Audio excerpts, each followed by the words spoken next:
Indrajit study point में आप सभी का स्वागत है। हम पढ़ रहे हैं सेट 7.1 पार्ट ए सामान्य जानकारी एवं समसामयिक विषय।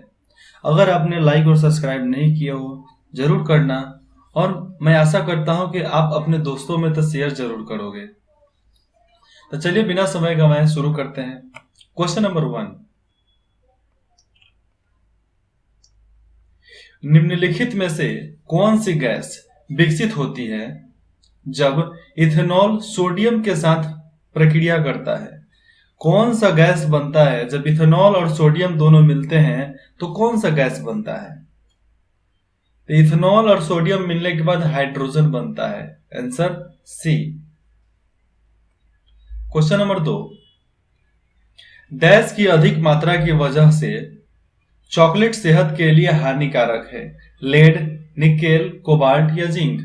कौन सा चॉकलेट में लिक्विड जो डाला जाता है जो अधिक मात्रा में हो जाने से सेहत खराब हो सकता है, सेहत के लिए हानिकारक है? तो निकेल, चॉकलेट में निकेल डाला जाता है उसके टेस्ट के लिए, इसलिए बच्चों को प्रेफर किया जाता है कि चॉकलेट ना ही खाएं। यार चॉकलेट क्यों खाएंगे हम? विदेशी टेक्निक क्यों खाएंगे? विदेशों का बनाया हुआ चॉकलेट ये सब क्यों खाएंगे? हम खाएंगे ना, गुड़ खाएंगे, दालचीनी खाएंगे, सोन पापड़ी खाएंगे, मुरब्बा खाएंगे। ये सब हिंदुस्तानी सामान खाओ ना, बाहर का क्या खाना। क्वेश्चन नंबर 3, मिट्टी से जड़ों के रेशों में पानी, मिट्टी से जड़ों के रेशों में पानी डैश की वजह से प्रवेश करता है। ये तो सब किसी को मालूम है कि क्यों जमीन से पेड़ पौधे के जड़ों में नमी जो जाता है उसके बढ़ोतरी के लिए, उसको बढ़ने के लिए, तो कौन सा वजह होता है जिसके वजह से वो प्रवेश करता है? तो परासरण, परासरण मतलब नीचे से ऊपर बहना। तो वो पेड़ों के जड़ में चला जाता है जिसके वजह से पेड़ ऊपर बढ़ता है। तो जड़ों में न्यूट्रिशन पहुंचाने का काम करता है परासरण। हिंदी में है, इंग्लिश में इसको दूसरा बोलते हैं। और जो इंग्लिश मीडियम में है उनको हिंदी पढ़ने में दिक्कत होगी। मैं खुद इंग्लिश मीडियम से हूं, इसलिए कभी कभी दिक्कत हो जाती है क्योंकि हम इंग्लिश सेंटेंस को बहुत इजीली पढ़ लेते हैं। Question number 4, Kyoto protocol. ये कियोटो प्रोटोकॉल क्या है? कियोटो प्रोटोकॉल के अनुसार ग्रीन हाउस गैस की संख्या कितनी है? और ग्रीन हाउस जो संख्या है, ग्रीन हाउस गैस, उसकी संख्या कितनी है उसको बताना है। 4, 6, 5, 3। तो फिर से सुनो, कियोटो प्रोटोकॉल के अनुसार ग्रीन हाउस गैस की संख्या कितनी है? तो इसकी आंसर हो जाएगा, 4 का आंसर हो जाएगा 6। कितना? 6। Answer B. कलर थोड़ा ये अच्छा नहीं लग रहा है। क्वेश्चन नंबर 5, निम्नलिखित में से कौन सा अंग मानव शरीर में जोड़े में नहीं पाया जाता? अब कौन सा इसमें जो पार्ट है जो जोड़े में नहीं पाया जाता? चलो, क्वेश्चन ए, आंख। आंख 2 होता है इसलिए नहीं होगा। फेफड़ा 2 होता है इस नहीं होगा। अब गुर्दा और मुंह, गुर्दा और मुंह। तब देखो गुर्दा भी 1 से ज्यादा होता है तो ये भी नहीं होगा। तो ऑप्शन हो जाएगा इसका आंसर डी। कौन सा आंसर होगा इसका? डी। क्वेश्चन नंबर 6, भारतीय शेरों के संरक्षण के लिए पश्चिम भारत में कौन सा वन्य जीवन अभयारण्य स्थापित किया गया है? मतलब कौन सा वन जीवन अभयारण्य मतलब कौन सा बिल लागू किया गया है, कौन सा प्रस्ताव लागू किया गया है जिसके वजह से पर्यावरण संरक्षण, शेरों के संरक्षण के लिए कानून बना? उसको बोलेंगे गिर विनय जीव अभयारण्य, काजीरंगा, रणथंभौर या केवलादेव घना। कौन सा संरक्षण पश्चिम भारत में लगाया गया? तो क्वेश्चन नंबर 6 का हो जाएगा ए, गिर वन्य जीवन अभयारण्य। Answer A. क्वेश्चन नंबर 7, इनमें से कौन सी बीमारी विषाणु जनित होती है? इसमें से कौन सी बीमारी विषाणु जनित होती है? टाइफाइड, टीबी, खसरा या डिप्लेरिया। यह डिप्थीरिया है, डिप्थीरिया। इसमें से कौन सा बीमारी जो है जो बीजाणु जनित होती है, वायरस नहीं। वायरस क्या फैलता है सूंघने से, लेकिन जो छुआछूत फैलता है वो विषाणु जनित इन्फेक्शन। क्वेश्चन नंबर 7 का हो जाएगा खसरा। खसरा और हैजा दो ऐसा बीमारी था कि समझो कि एक बार किसी को हो गया पहले के जमाने में तो गांव का गांव साफ, गांव का गांव खत्म। आज भी खसरा और हैजा हो गया तो उस गली को क्वारंटाइन कर दिया जाता है और उस गली के हर किसी को वैक्सीन पड़ती है, जिस तरह कोरोना वायरस का वैक्सीन पड़ा। ऐसे खसरा का अब तो बचपन में ही बच्चों को दे दिया जाता है दवा।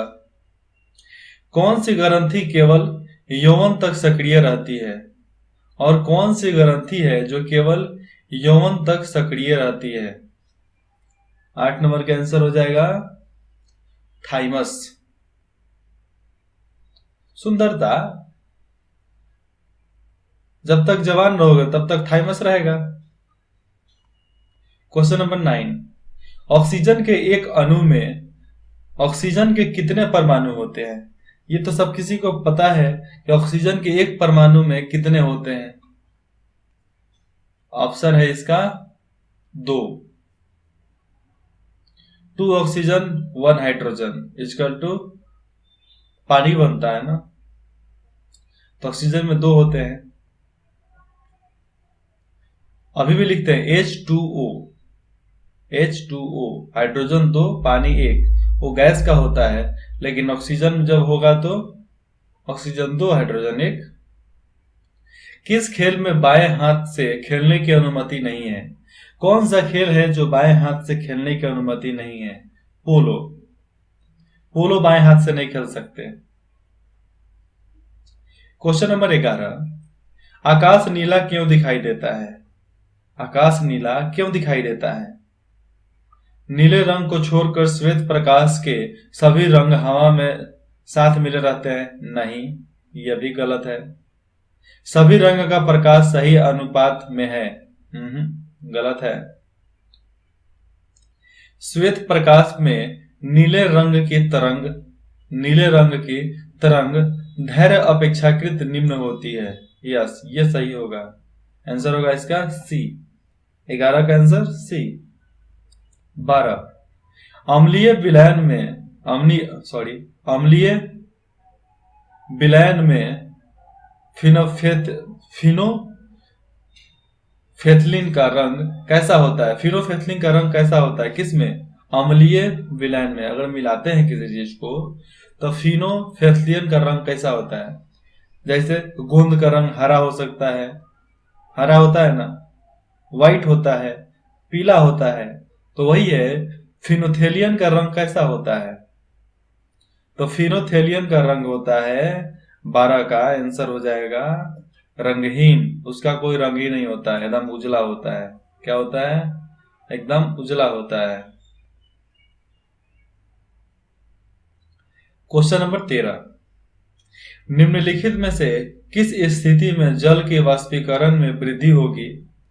अब कौन सा इसमें से लिखा हुआ कौन सा ऑप्शन अगर चुनते हैं तो जल का वाष्पीकरण, जल का भाप बढ़ना बहुत तेजी से होने लगेगा। जल के तापमान में वृद्धि कर दो, हो गया, उसकी वाष्पीकरण बढ़ने लगेगी, भाप और बढ़ने लगेगा। क्वेश्चन नंबर 14, राजघाट बांध डैश नदी पर स्थित है और राजघाट जो बांध है कहाँ स्थित है? नर्मदा नहीं, सतलुज नहीं, चंबल नहीं, Betwa. Betwa is the right answer. Answer हो जाएगा बेतवा। लेकिन हमें कुछ आशंका है जिसको आप पूरा करके कमेंट में बता सकते हो कि इसका आंसर क्या होगा।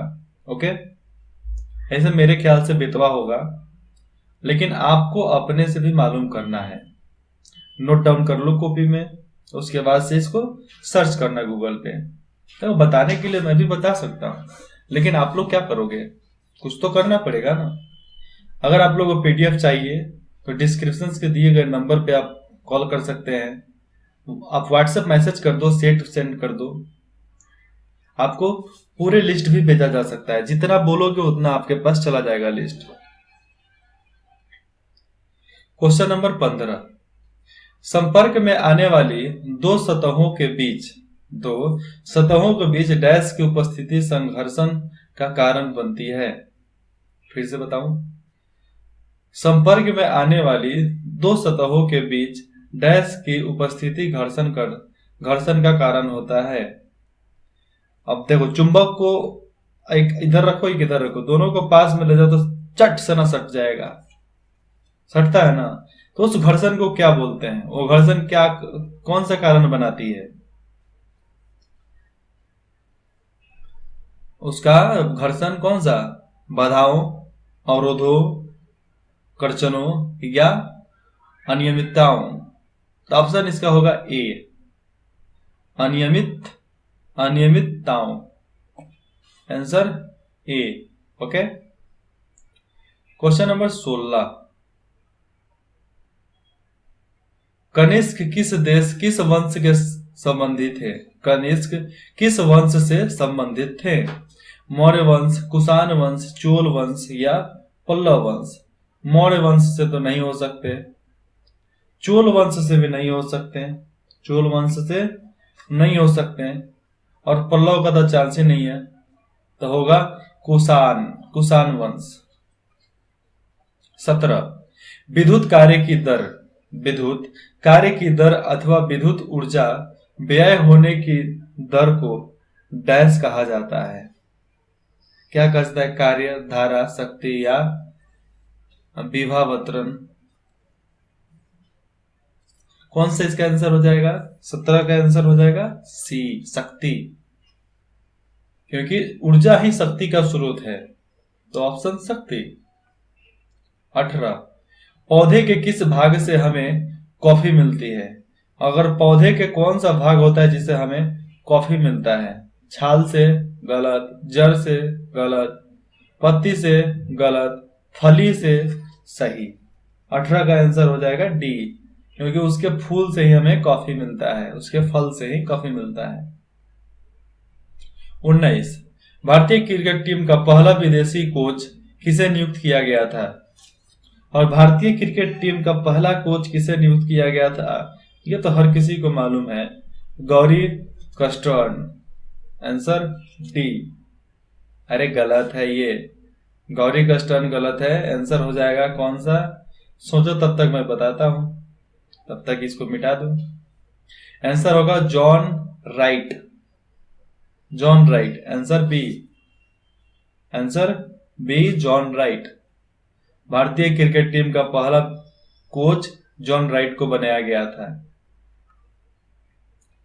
क्वेश्चन नंबर 20, गुरुदेव सिंह गिल किस खेल से संबंधित है? गुरुदेव सिंह गिल किस खेल से संबंधित है? फुटबॉल, कुश्ती, हॉकी, मुक्केबाजी?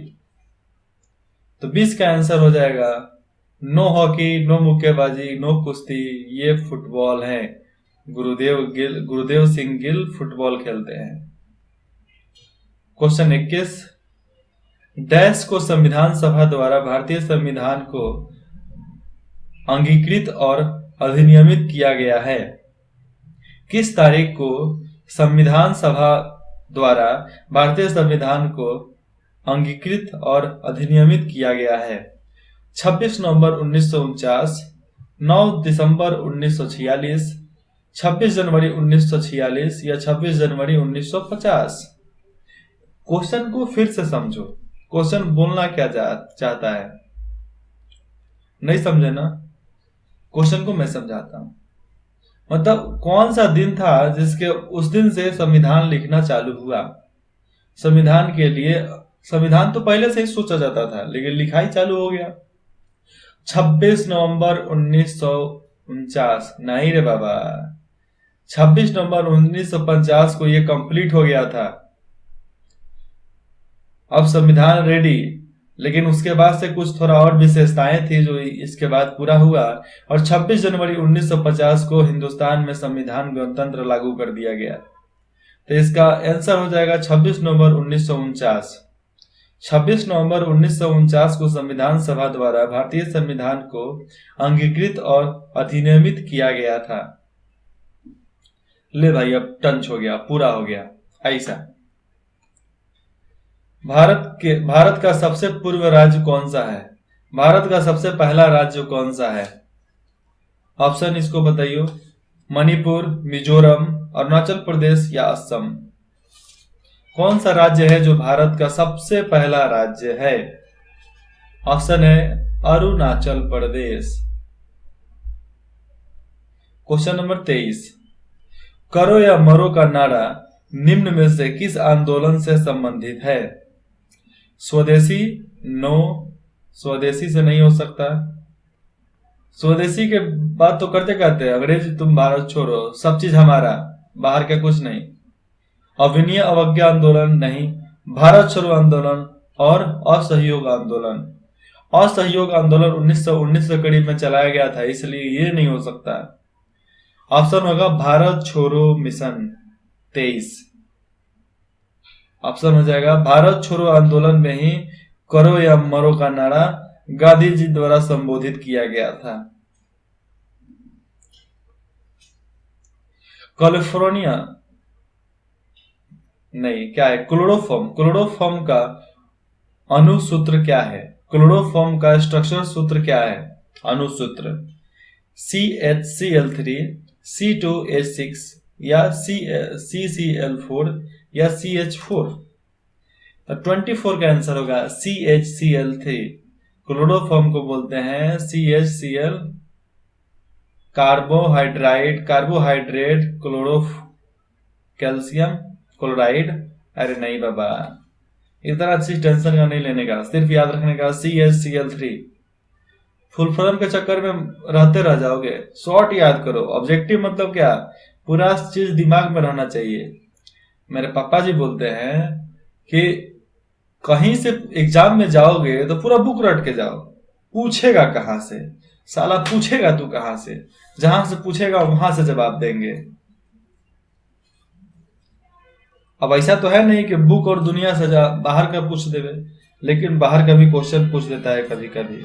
मैं ड्राइविंग लाइसेंस के लिए एग्जाम देने गया था छपरा RTO में, तो हुआ क्या कि वहां पे केरल का क्वेश्चन पूछा जा रहा था। अरे भाई, केरल तो हम आज तक नहीं गए, तो केरल का जवाब हम कहां से देंगे?